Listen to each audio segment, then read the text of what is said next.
Head-to-head leagues get the spotlight today on the RotoWire Fantasy Baseball Podcast. Sky Dombroske from Fantistics will be joining me, Jeff Erickson, coming up next.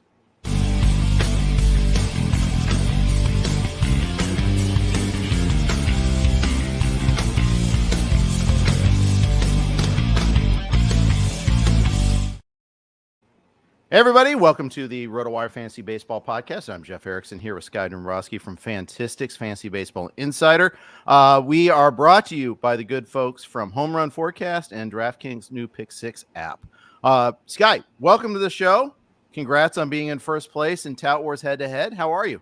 Thanks, man. I'm doing great. How about you? Doing well. We got a lot of news to deal with, too, in addition to all of our head-to-head talk, so let's just jump right into it. Big series in New York, Baltimore, New York. The Yankees lost yesterday, 7-6 in extra innings, but it was Gerrit Cole's first start of the season. Big outing there, big to get him back. Oh, no question about it. It's pretty amazing that they've been able to be as successful as they have without their obvious ace. The emergence of Luis Gil and some other guys pitching a little bit above expectations like Clark Schmidt has been great for them. All the talk that I've seen about Cole's outing last night was that, oh yeah, he looked absolutely normal. I'm not so sure about that. I think he's still building up. Velocity was down a little bit, not a lot of swing and miss, not a lot of chase compared to normal, some hard contact. But in general, I think I'm pretty bullish on Cole. I think that he's healthy. I think he'll be all right and probably just get stronger as we move towards the end of the season. Yeah, and he wanted to stay longer into that game. He begged to start the fifth inning, gave up the blooper, took him out after that. Like, okay, what did that teach us? Nothing. It was just a bloop hit. And then, of course, next batter homers after he's pulled. So he gets stuck with the extra earned run and on top of that there. But still, yeah, if you have Cole, you probably used him, and you're definitely using him going forward. Oh, 2 starts next week. I think even though he's still building up, you definitely use him. And he was so ticked because it was Sed Mullins on a high fastball that blooped one into center, and that has happened numerous times to Cole. And he was fuming when he got to the dugout. But absolutely, he's a competitor. That's just how he is. So absolutely. Aaron Judge got hit by a pitch on the hand on Tuesday, sat out yesterday. Interesting. There was a point, I think, in the 7th inning where they had the bases loaded, and instead of bringing Judge into pinch hit, they used Jahmai Jones.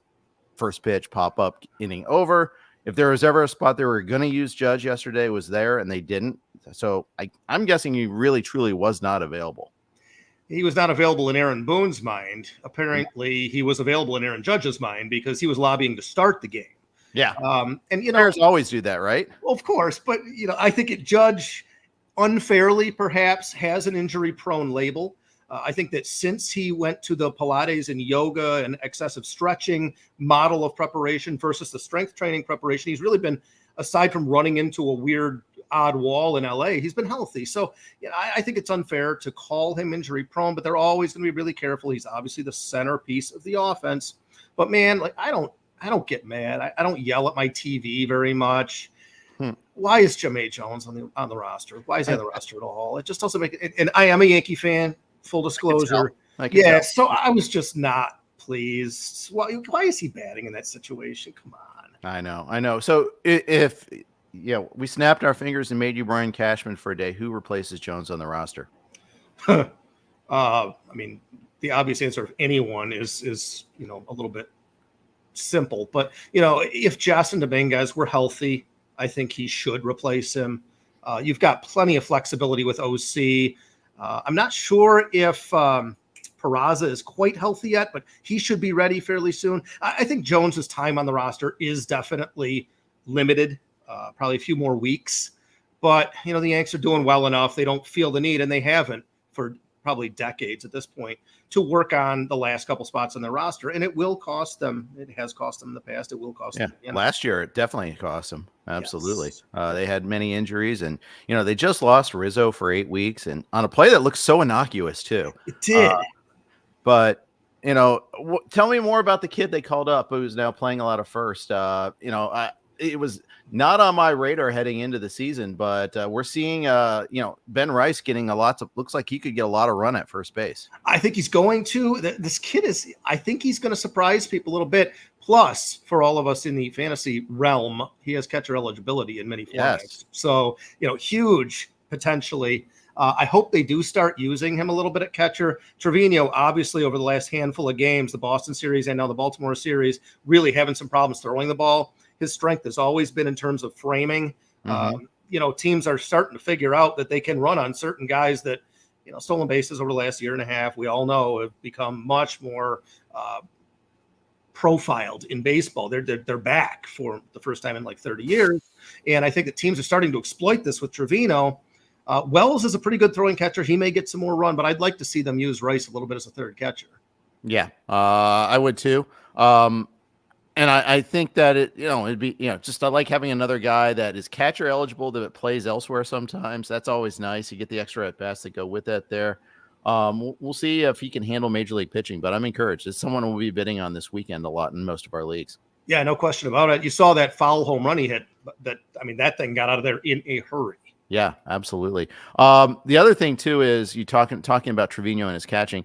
With MLB kind of pretty much, showing us the roadmap. They're not going to go full ABS in the future. It's going to be a challenge system. So framing's still going to matter, because you can't challenge every ball strike call. Exactly. Well, as much as Aaron Boone would try to. Yeah, you're still going to be able to steal some here and there. So that'll be interesting to see how that evolves. The position evolves a little bit. Other side of the picture there, the Orioles. They just lost Kyle Bradish. They got the news on that. He already has had his surgery. So he is out for the season. It's the internal brace procedure. They're playing, they keep on losing pitchers, and yet their pitching's not that bad. We keep on calling for them to trade one of their many prospects, and they haven't done it yet. And they may not feel the same sense of urgency that we feel for them. Well, I think you're exactly right. It hasn't gone according to plan, obviously, but the results matter over methods sometimes. And, they're only a couple games out, one in the loss column. Actually, they might be even after last night. So I think that they're willing to kind of play this out a bit and see where they sit. They're clearly a playoff team at this point, regardless. I do expect them to make a move for a starting pitcher. It was probably always in the cards. They just have too many guys for the number of spots available in terms of hitting. And we're not even talking about, Kierstad's been up and down a bit. Kyle Stowers is hanging around. Kobe Mayo just came off the IL yesterday. Mm-hmm. He's going to be ready at some point. So all those couple spots they have available on the left side of the infield, especially with Jackson Holiday, he'll at some point he'll be there. These spots are filled. So they have a surplus. Makes total sense to use some of it to deal and pick up a starting pitcher, which was always sort of the empty spot in their 5-year plan from a handful of years ago. Please, free Connor Norby. Free him, please. I just want to get him anywhere would be fine. Just give him a chance to play. That's all I ask. But, we'll see what they do. I'm out here in L.A. A lot of hand-wringing over the pitching staff and Walker Buehler and how he's been pitching lately. Goes on the IL after getting hit by a comebacker on that line drive in Coors Field this week. And his results haven't been that great lately. And he's still not 100%. I think some people expected him to be at close to full capacity because he was really essentially ready last September coming back from TGS. Had the whole offseason. They slow rolled him, and this year didn't pitch in April. He's still not himself. He's not, and it's funny because that comebacker hit him on the left hip, but he had been complaining of right hip discomfort for the last couple outings. And really, for me, this IL stint seems like a mental reset. Yep. The real issue here for me, though, is the list of success stories from pitchers that have had 2 Tommy John surgeries essentially reads Nathan Eovaldi and no one else. Like everyone else, and we've got more guys, Shane McClanahan and Jacob deGrom, that are not yet back that have had the same issue. And I would be very, very leery of any pitcher on their second Tommy John surgery, particularly when it's in a relatively narrow span of time, like 5 years, 6 years or fewer. Eovaldi's were almost a decade apart, and he's the one guy that has come back to a level of success. You could maybe make an argument for Jameson Taillon, but he wasn't the same guy. The velocity never really came back. He just was sort of modestly effective without it. Right. I really am concerned. Yeah, I think that's a great point that you bring up there too. And Will Carroll does a great job of tracking these and all that. There's people doing good work in the space, letting us know which ones are their second. I mean, it's so commonplace now that it's actually harder to track in a way because so many of so many pitchers have their first plenty of times. It's just a question, and many times even before they even hit the professional level sometimes. So it's harder to keep a track of that. But yeah, I think that's a really good point. There's added urgency now for the Dodgers too, though, with Yamamoto's rotator cuff injury now. Kershaw just threw his first rehab game yesterday at High A Rancho Cucamonga. So maybe there's some reason for optimism there. And the Dodgers do have that mentality. They can kind of use the regular season to get ready for the playoffs. They've been kind of pointing towards this all along. But still, you got to wonder, who are their playoff pitchers going to be? Yeah, I think that's pretty valid assessment of the entire Dodger situation right now. And anything less than a World Series title is a disappointment with the way that they've structured this team. Yep. However, you do have the specter of Ohtani potentially being ready to pitch late in the season too. So could that be an option? You're probably a little more plugged in out there than I am as far as that goes. I think it's a great question. I don't think it's going to happen, but you never know. Maybe he comes back as a reliever for the playoffs, and then, they stretch him out in the offseason there because he is doing his throwing program. That is happening. But, then you run into, okay, are you going to send him on rehab assignments? Are you going to have him? How are you going to work him along so that he can pitch in a big league game without it taking away from him playing in September? Is that a risk of him losing playing time in September before, by the way, minor leagues end their season before the Major League Baseball season ends too, for that matter? That's a good point. I think it's a very valid question to ask because they, like you said, they're going to be ramping up for playoffs. They're not going to be concerned with where they are. I don't think there'll be any competition for them, really. So they could certainly do something where, maybe you make up a Phantom Elston or something for Ohtani and just have him work on throwing for a couple of weeks. But, getting back to Clayton Kershaw, by all accounts, he's looked really good in his rehab. And he's the kind of guy, I wonder if he could just pitch till he's like 50 or like Satchel Paige kind of thing. He just seems timeless. Could be, talking about greatest active pitcher, is it either Kershaw or Verlander is the question for me. But I go Kershaw, but I can see an argument for both. I agree. I think it's Kershaw as well. Yeah. Dodger fans are so jaded, though, because of the lack of playoff success. It's kind of funny to see that there's a segment of Dodger fans out here that I'm a non-Dodger fan living out here. I don't hate the Dodgers, but because of the blow-ups in the playoffs, there's a segment of fandom there that's not behind him. It's kind of interesting to see.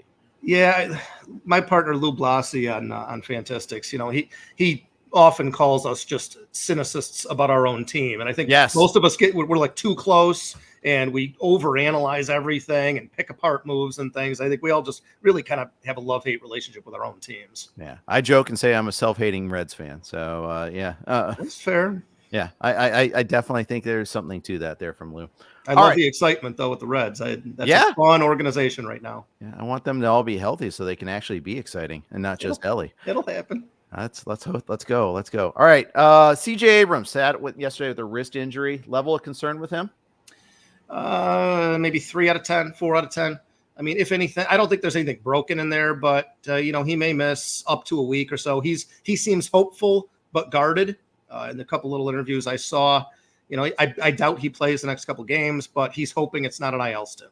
Yeah, actually, you talked about Will Carroll earlier. He has been beating the drum on padded gloves, and how many guys have we seen hit over the last just couple weeks? Oh my goodness, Mookie Betts out for a couple months, and these padded gloves would probably reduce injuries by 50 to 75% of this sort. Yeah. Well, you and I are both of an age. We saw Jeff Bagwell play. And we know that at the start of his career, he got hit by pitches, had to have his hamate bone removed. He started wearing all the protective gear after that, and he was like starting a trend. And obviously, he had been, talking about unfortunate tags, he was considered injury prone at one point in time because of his batting stance. And he kind of turned that one around. He was fine, but and sometimes it's on the base pass like it was with Abrams, where he got that collision with Corbin Carroll when Carroll was trying to steal a base. I mean, I don't know what you do when you're in the field and you're wearing a glove and you do that. I don't think you can do much there. Yeah, I think that's about as good as you can do. But Will's right, though. Technology could help us in a lot of different ways for sure. All right. Let's move on to our next one on the topic. And one more injury note. The St. Louis Cardinals had a couple of things happen yesterday. late scratch by Kyle Gibson with back spasms, and Nolan Arenado got hit by a pitch and had the double whammy, elbow and down to sensitive area after that there. Gibson is the one that concerns me because he had actually pitched pretty well lately for the Cardinals, kind of fueling some of their turnaround. And then they had to go with Liberatore, and he got knocked around pretty good. Yeah, I think Gibson, I watched the entire interview with him, and he does not seem concerned. He said this is the kind of thing he's had happen before. He just never had it happen in pregame stretching. It sounds like just a muscle spasm. And from what I saw, from what I heard from what he was describing it, it's the kind of thing I get with my back all the time where it just goes into spasm, and it takes a few hours and some stretching to calm it down further. And then after that, you're fine. No recurrence. It just is one of those things. So he seems to think that maximum he might miss one more start if it doesn't loosen up. But he said he'd see how it feels today. I wouldn't be surprised to see him make his next start. I'm not really concerned about him. As far as Arenado goes, he basically got hit right on the nerve on his elbow. Yeah. And he said it just keeps ringing and it's causing his hand to cramp up. So he can't, actually grip the bat or anything. He feels that he'll be playing by the end of the weekend. So probably, again, they may have avoided long-term stuff on both of them, I hope. Yeah, I think that's right. Now, the Cardinals, they play tonight in the Rickwood game in Birmingham, Alabama. So he'll probably sit that out and then return on Saturday because they are off Friday as they move on to St. Louis after that there. But, I'm always interested to see the Rickwood Field game. I like all the alternate site games. I think they're kind of fun. We've got that tonight and ironically, it's the same week that Willie Mays passes. They were going to bring this Hall of Fame plaque anyhow down there because this is a lot of connection to Willie Mays. Sad news to happen at the same time. Too bad. It would have been nice for him to be able to see that game. It would have been great. And obviously Willie Mays was the greatest living ball player, probably. Interesting question as to who might be right now. But I think this will turn into even more of a tribute to Willie Mays than it already was going to be. And I agree with you. I really kind of dig these alternate site games. I know purists are going to scoff at that, but I think they're kind of cool. Yeah.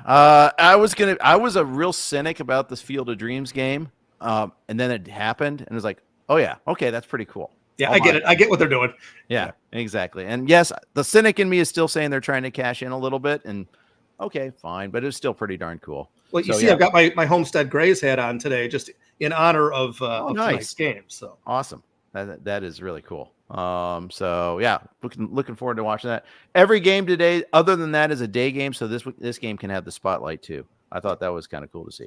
Yeah, they did that with the Field of Dreams thing too, and I think it makes a lot of sense. It'll drag those casual fans in, and all the people who just want to watch baseball every night. Well, that's the game that's on. So yeah, exactly.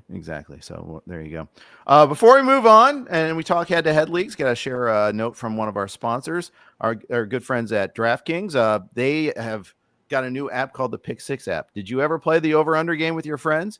I think I can eat that slice of pizza in under 30 seconds, or I know it'll take you over a minute to down that 2-liter. If you have, then you're going to love Pick6, the new fantasy game from DraftKings. Here's how to play during baseball season. Pick between 2 and 6 players and choose if they'll have more or less of a stat, like runs, hits, strikeouts, and more. Track your picks and play against others for a shot to win huge cash prizes. That's all there is to it. Download the new DraftKings Pick6 app and use code RWPicks. New customers play $5 and get 50 in Pick6 credits. That's code RWPicks for new customers to play $5 and get 50 in Pick6 credits only on DraftKings Pick6. The crown is yours. 1 per new customer. Non-withdrawable Pick6 credits expire in 6 months. Limited time offer. Gambling problem? Call 1-800-GAMBLER. 18 plus in most eligible states. Not available in all states, including New York and Connecticut. Sorry, Sky. Eligibility restrictions apply. Void where prohibited. See terms at pick6.com. That's pick6.draftkings.com/promos. I'm here with Sky Domboske from Fantistics Fantasy Baseball Insider. Tout Wars head-to-head is where Sky plays for Tout Wars, and he is in first place right now. Congratulations on that. Thank you. No problem. I don't play many head-to-head leagues. It's kind of a blind spot for me. And I know head-to-head leagues are really, blowing up wherever you go. If you look at like ESPN or CBS or any of the, massive Yahoo, any of the big service providers, they'll tell you head-to-head leagues comprise over half their leagues. Yeah, I'm a big proponent of head-to-head leagues. I know, again, you talk about fantasy baseball purists, and they really like the roto format, Mm-hmm. and they don't like all the luck involved with head-to-head. But it's sort of any competitive endeavor when you're competing against team versus team or individual versus individual. There is luck involved in competition, and I think it's just more representative of what competition is to play head-to-head. I happen to be a fan. So, I mean, I don't think you change what you're doing all that much, but you do change what's valuable when you're looking at analyzing players. You're not just overweighting saves or overweighting stolen bases and things like that. So I sort of like it as maybe a little bit more representative of what a player truly brings to the table to the game of baseball instead of just fantasy baseball. Yeah. And it's kind of the essence of fantasy. It's me versus you. And especially if you've played in fantasy football before playing on fantasy baseball, then that's all you know, right? If you started in fantasy baseball, then maybe you were weaned on the roto format like I was. I started playing a long time ago. And that's what I learned. I've played some head-to-head leagues, but it's not my first choice. But I also, I just haven't gotten in that right head-to-head league. And there's a lot of different ways to play head-to-head too. There's not one set formula. I think that may be one of the things that is great, but it's also complicating when you're trying to introduce people to it. It definitely can be. I have 4 different head-to-head leagues, 2 of which have been going on for many decades. Every one of the 4 has a completely different format. So that's obviously choice A. Job A, when you're looking at your league, is figure out what the scoring format is and understand how you can exploit it. Yeah, absolutely. I think that's so important. And it's any league that you play in, any fantasy game that you play in, that's important. I mean, even I think if you're in a roto league, there's always little wrinkles and nuances. Like my home league, my original home league, I play in 3 home leagues. So when I say home league, I got to differentiate. But Amiki, I love this league. AL only 4x4. But we grandfathered the Brewers in because they were in the AL when in the 80s. Yeah. League. Yeah. Yep. So we still Dating include ourselves. the Brewers. Yes. So there you go. That league started in 1990 or 91 maybe, and I joined I think in 93. And it's great. It's like Peter Schenke and his fraternity brothers, and I went to the same school, but I was in a different fraternity as Pete. So I joined a little bit after the fact, and it's still the same characters all along. It's a fantastic league. That's really cool. And it's funny that league you started in 1993 because the league that I call my home league, I also joined in 1993. It happened to start in 1984 though. Oh, wow. I think awesome. There's only 3 original owners left. I'm probably the next longest tenured owner.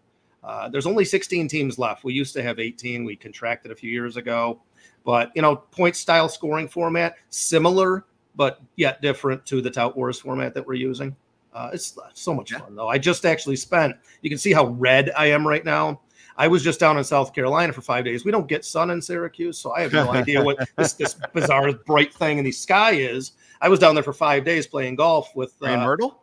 No, other side of the state, over at Kiwi Key. Okay. Beautiful area. But I play in his member guest every year. So I just drive all the way down, seeing clients over like 20 hours, and then park there for 4 days and play some golf with him. So I'm a little sunburned right now. That's awesome. Yeah, I do a golf trip every year, and we go to Myrtle many of those years. We're going to do the Robert Trent Jones Golf Trail in Alabama this year, though. Please tell me how that is. I've always wanted to do it. Yeah, looking forward to it. Can't wait. And I have a cousin lives in Auburn, so I'm going to see him beforehand. He actually see an Auburn game, so I'm excited about that. Oh, that's going to be awesome. That's an experience. Yeah, exactly. I can't wait. All right. Perfect segue though in the Tout Wars. You're saying that one of your league's models kind of is similar to the Tout Wars format. Let's tell what's unique about the Tout Wars format. So last year, I figured head to head. I do head to head all the time. This will be easy. So I get into the season, and Greg Jewett, who's a good friend of mine, actually helped me out a little bit and said, you do want to stockpile some pitchers. So I picked a couple of guys, mediocre starting pitchers that I normally might not have chosen in the reserve rounds just to have some backup. And as it turns out, as I get into the format and see what's valuable, well, it's completely different from my normal head-to-head leagues in that bad to mediocre starts don't crush you. Okay. Normally in head-to-head, you're really leery of having a Coors Field start or something like that. But the start has to be just totally abysmal for it to actually hurt you in the Tout Wars format. So the best thing to do is just stockpile starts every single week. So I'm also churning my roster in this Tout Wars format much more than I normally do in my head-to-head formats, because I just want 10 to 12 starts every week so that I can just cram in as many guys as I can, because an average start probably gets you 10 to 15 points. A hitter gets 2 home runs, you might get 12 points. So they're really valuable. So you have to understand what your scoring format rewards and what it doesn't penalize. Right. I think that's so important. And, you know, in some leagues, closers will be of more value. In some leagues, they could be completely, you don't have to chase the saves. It doesn't matter. As long as you get your points, it doesn't matter where they come from. So it doesn't, sometimes it's head-to-head category. Sometimes it's head-to-head points. Sometimes those saves are worth more than others. There's a lot of different permutations that you can play. And like you said, knowing what matters, knowing what to hone in on is super important there. And that will reflect in the auction values too. And I think it's interesting too. It's head-to-head auction league too. It is. And I actually love the auction format because, doing what I do with numbers and everything, I'm pretty good at market efficiencies and things like that. And I think that's probably one of my strengths. So, during the auction, I had no problem maybe going a little higher than other people would on some players and just completely shying away from others, just as I pick my numbers that I want to use, see where the prevailing sentiment is on things, and adjust accordingly during the auction. Indeed. Well, let's take a look at some of the players that have done well for you so far. I mean, Jose Ramirez, obviously, in the hitting side of things has been amazing. You've had a couple of sneaky guys, though. Jarren Duran is a guy that has really performed for you this year. He has, and I like Jarren Duran. I think that I like him for different reasons than other people do. A lot of people are looking at, he's got great speed, maybe he'll steal some bases. And you can kind of see when guys that are roto players come into head-to-head, their teams seem to have like an abnormal amount of stolen bases and things like that. Like I'm not even paying attention to that. I think Jarren Duran can get on base. That Red Sox lineup, although young, is not bad. And he's batting at the top of the order. Yep. So again, you're talking opportunities. With some head-to-head formats, you will get penalized for unsuccessful plate appearances. In Tout Wars, you do not. A strikeout is a negative, but just a simple out is not. So you want maximum amount of opportunities, maximum bats, maximum plate appearances, maximum games started. These are the things that are important in this particular format. Yep. And all politics are local once again. I mean, that's knowing the format. Like Keith says that he looks for mashers and pop. That's it. Well, in some leagues, that's what matters. And others, maybe not as much. If you get more credit for just getting on base, walks and hit by pitches and things like that, well, then all of a sudden that can just turn that equation around a little bit there. You pitching side of things. You got Tarek Skubal, obviously, for $24. This is also, correct me if I'm wrong, you need to have 2 relief pitchers, right? You need to have 2 pitchers that are coded as relievers. Right, yes. And that's another really big benefit to people, is if you can get a guy coded as a reliever, they don't score quite as many points as starters that does start. Yeah, that's right. Spencer Strider as a reliever was the ultimate cheat code for his rookie year. I mean, that was great. Or even the second year, I should even say, because sometimes you got some carryover with that. But you also got Mason Miller for $1 in the auction. That tends to work out pretty well. That I wouldn't say that was, we'll say 50% luck, 50% by design. Okay. I think Mason Miller's a fantastic pitcher. I did not know for sure that he was going to be their closer at the time of the auction. Right, exactly. You also picked up Kirby Yates. That's worked out pretty well. The Rangers gave him a long drought between save opportunities for a while. They've kind of picked it back up a little bit lately, but he's been just a really good pitcher. He has. I had Pete Fairbanks, who I was planning on using most of the time instead, but when he had the nerve irritation issue in his hand, I just grabbed Yates off the waiver wire because you have to have a relief pitcher, and he had just started getting saves for Texas. And you know how managers are with pedigree. Like if a guy's ever gotten saves before, he's a closer. So I just assumed that was what was going to happen and got lucky with that guess. Billy Harris asks about Mason Miller. Are the A's going to trade him before the trade deadline? You wouldn't think that he would be one of the guys vulnerable to trade because he's still under team control and he's clearly still on the up trajectory for his career. So that would not be my expectation. But with regards to the A's, they could do anything right now, and I wouldn't be all that surprised. It's kind of like the White Sox. Like they make a decision, you're like, oh, well, all right, sure. Yeah, that's true. That's true. I mean, the A's, I always used to look at, like, anytime the A's made a trade, okay, hold on to your wallet. And instead, it hasn't been that way lately. I mean, they got just crushed in the Sean Murphy trade where they did not end up with William Contreras. I mean, Langoliers is fine. Don't get me wrong, but Contreras, was there for the taking. They didn't take, and they chose to get Estuary Ruiz. They targeted Ruiz instead. So maybe he's had flashes, but man, he's more tools than skills at this point. Yeah. And, maybe it's not, we shouldn't say it's not your father's A's, but maybe it's not your really older brother's A's. This is a different organization now. Well, they're so hamstrung by ownership too. I mean, it's just hard to tell who's really pulling the strings. And that's the thing that's the real problem there. We're going to talk and learn a little bit more about what Sky does. But first, quick note from our friends at Home Run Forecast. Can certain weather conditions lead to more home runs? The atmosphere can affect how far a baseball flies by 20%. Home Run Forecast measures the weather conditions at a ballpark to tell us if the atmosphere is good or bad for ball flight during a game. An index value that rates the air is created for each game and ballpark and is displayed on a scale from 1 to 10. Home Run Forecast's premium site offers index values by the hour for each game, 24-hour forecasts, wind direction and speed, and even whether the roof will be open at certain stadiums. Home Run Forecast is offering a special for the start of the baseball season. You can get access to the premium site for the entire season for only $28, a savings of nearly 30%. Go to homerunforecast.com/RotoWire now to sign up. Also, we are on the Blue Wire Network. Here are their ads. All right. Thanks for your patience, and thanks to the Blue Wire Network. Thanks to Home Run Forecast for joining us today and sponsoring us throughout the season. I am here with Sky Dombroske from Fantistics Fantasy Baseball. Sky, how did you get into the industry? I've loved baseball since, I think I picked up my first Pursue the Pennant game in 1986. So I just love the sport. I love the pace of it. I'm a sports fan. I watch almost every sport that there is, but baseball's always had I've had a special affinity for it. So when I started my career with Merrill Lynch back in the early 90s, I was working 70, 80 hours a week. And I had my kids fairly young, so I kind of needed to be home a decent amount. And I was looking for something that I could do, because I don't sleep much, something I could do in my spare time. So I started writing for topprospectalert.com for free. And my wife at the time, she saw that I was spending this time not getting paid. So she actually, unbeknownst to me, put a couple resumes in for me with places. And Fantistics is who came calling. So I started with them. Oh God, it's got to be like 18 years ago now. Or something. Wow. It's a long time. And I've been writing for them ever since. Anthony Perry is an excellent guy. I consider him a friend of mine. Lou Blasi is a very good friend of mine. I see him probably once a year. So yeah, that's kind of how it came about. Very cool.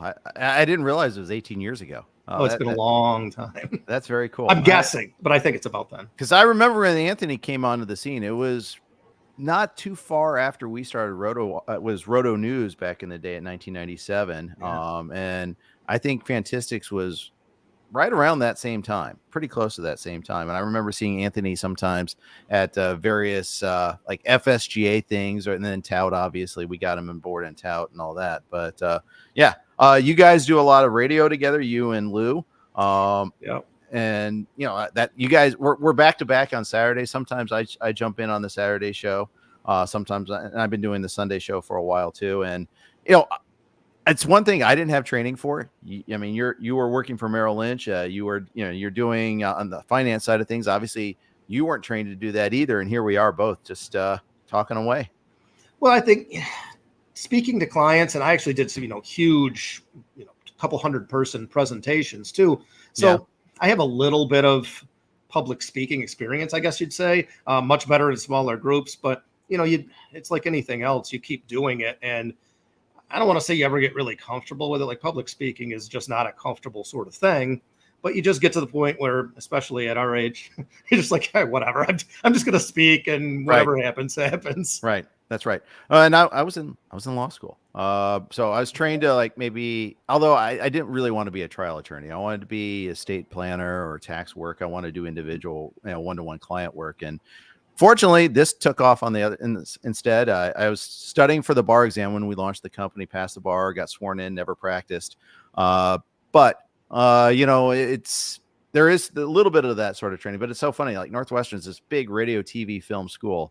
I didn't take a single class in that genre at all. And here I am on radio 5 days a week. It's funny how that works.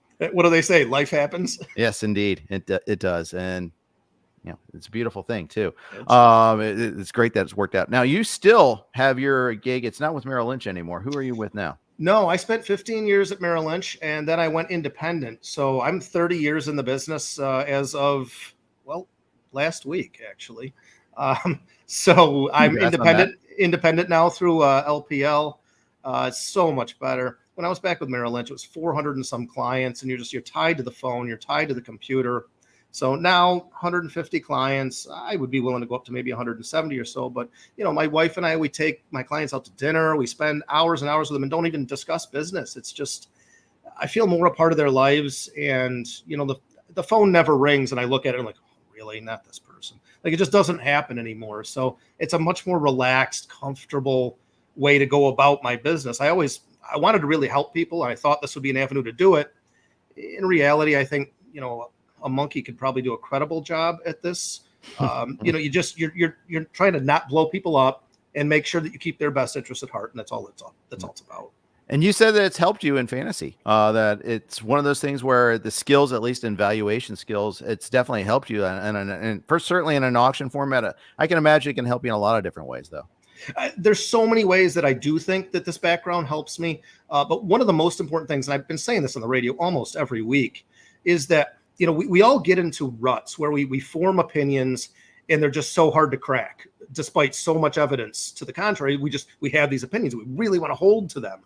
But I think it's really critical to be malleable in the way that you believe about things, that understanding yourself, your strengths, your weaknesses, and being open to new data. And when you see things, not just being, just brush that off because it doesn't fit what you think. Right. I think it's really important. Absolutely. I think so many times when people do projects, they'll look for the research to confirm their theory as opposed to finding the answer. Without question. And, you really have to try to be as open-minded as you can. Yeah, absolutely. I mean, we all remember our lessons on the scientific method when we grew up there. So it's important to kind of stick to that there. I mean, certain events have reinforced that lesson for us lately. So it's always good to know. And they will continue to do so, I'm sure, because that's the way the world works. Indeed, it is. Hey, when can people find your show? Do you guys also have a podcast as well? We do have a podcast. Lou will actually give information on that on the show. We've got a couple weekends of shows left, and that's it. We'll turn it over to the football guys. But we are on channel Sirius XM 87, Saturdays and Sundays. Usually on Saturdays, you'll get me. Sundays, you'll get Brandon Kammerman from 11 to 1 Eastern. Right. And then we jump in after that on Sundays. I'm on from 1 to 3 on Sundays. And I've had Dan Klaskins from your football show on the podcast as well. Dan's great. We're fellow Bengals fans together there. So that always works out pretty well. Yeah, Dan and James are terrific. Yeah, they do fantastic work. And I always like us going back to back, whether it's football or baseball there. I think it's fun. I am jealous that you do just baseball, though, sometimes. I love, don't get me wrong, I love football, fantasy football. I love doing fantasy football work. But, man, just trying to juggle both is tough sometimes. I'll come on their show once in a while. I play fantasy football. I mean, I probably have more fantasy football leagues than fantasy baseball leagues because it's just easier. It's less effort. What's another league? Yeah, exactly. But, I think I really value, and my wife certainly values, getting our weekends back on about July 4th every year. We can have the rest of the summer to do what we want on Saturdays and Sundays.